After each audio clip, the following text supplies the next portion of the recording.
Your dog isn't acting wild. They just can't get comfortable. If your dog has been scratching more lately, licking their paws at night, getting up and down, like nowhere feels quite right to rest, wandering the house instead of settling, and you keep thinking, why are they so restless all of a sudden? This one's easy to miss because it doesn't look dramatic. It just looks off. Not worse, not louder, just uncomfortable. And when dogs are uncomfortable in their bodies, behavior changes quietly. I'm Em, a dog mom, former vet tech, dog trainer, and canine nutritionist who works with overwhelmed dog parents who love their dogs deeply but feel stuck, burned out, or unsure what their dog actually needs. And today we're slowing down to talk about something that I see every spring that doesn't get enough airtime: how seasonal allergies, itching, and gut irritation can show up like behavior problems,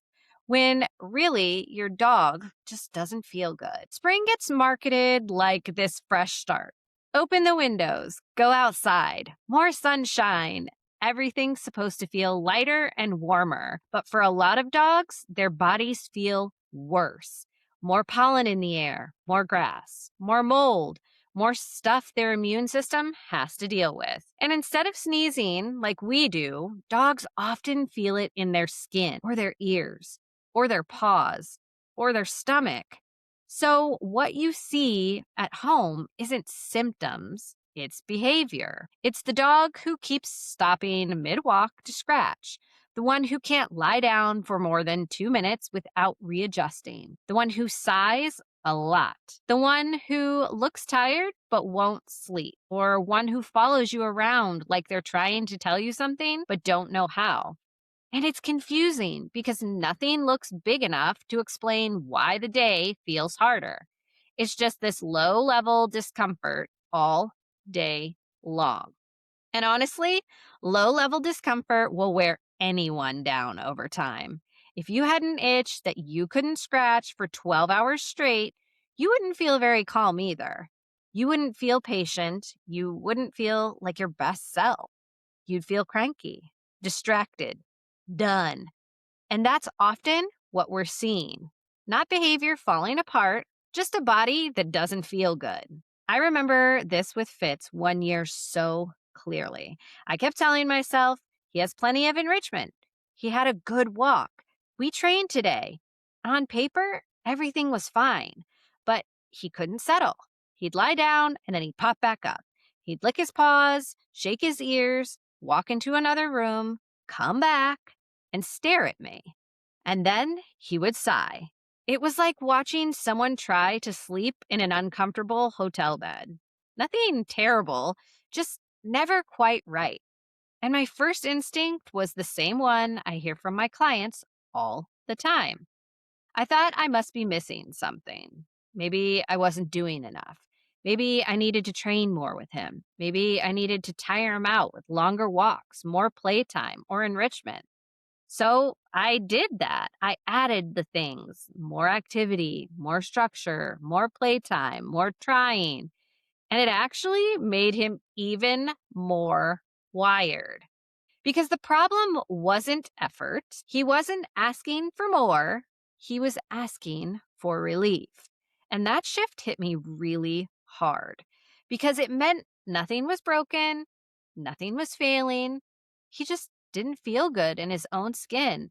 And honestly, that's such a different problem than behavior. You don't fix discomfort with better training. You notice it, you support it, you stop blaming both of you. This might look familiar in your house too. Maybe your dog licks their paws mostly at night, or scratches their ears on the couch, rolls on the carpet like they're trying to rub something off of them. Or maybe they just seem clingier than usual, or extra sensitive to being touched, or maybe just unsettled, like they want to rest, but they can't quite get there. Sometimes they're not even misbehaving, they just seem uncomfortable, fidgety, distracted, a little shorter fused. And those are the hardest days because there's no big event to point to, nothing obvious to blame. So your brain goes straight to, what am I doing wrong?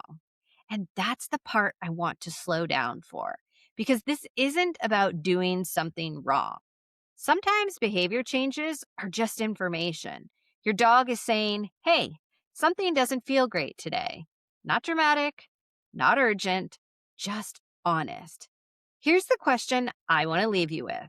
What if your dog isn't asking for more training or enrichment or playtime, but simply asking to feel better in their own body?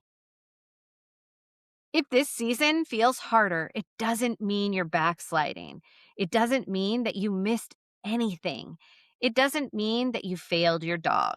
Sometimes the most compassionate thing we can do isn't to add more, it's noticing comfort. Because calm doesn't come from trying harder, it comes from feeling okay.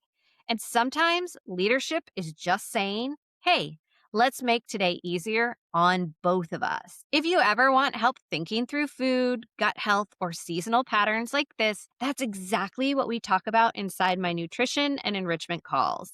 The link's in the description whenever you need it. So be kind, spread joy, and remember, sometimes behavior isn't a training problem, it's a comfort problem. Thank you for listening to The Dog Who Asked for More. Feeding your dog shouldn't feel like a daily guessing game. Most dog parents aren't confused because they don't care. They're confused because the advice is overwhelming and contradictory. Picky eating, allergies, sensitive stomachs, too many choices, and no clear direction. That's why I created a short, free quiz called Exploring Your Dog's Bowl. You can find the link in the episode description. Stop guessing and start understanding what actually supports your dog. New episodes drop every Monday, Wednesday, and Friday. I'll see you next time.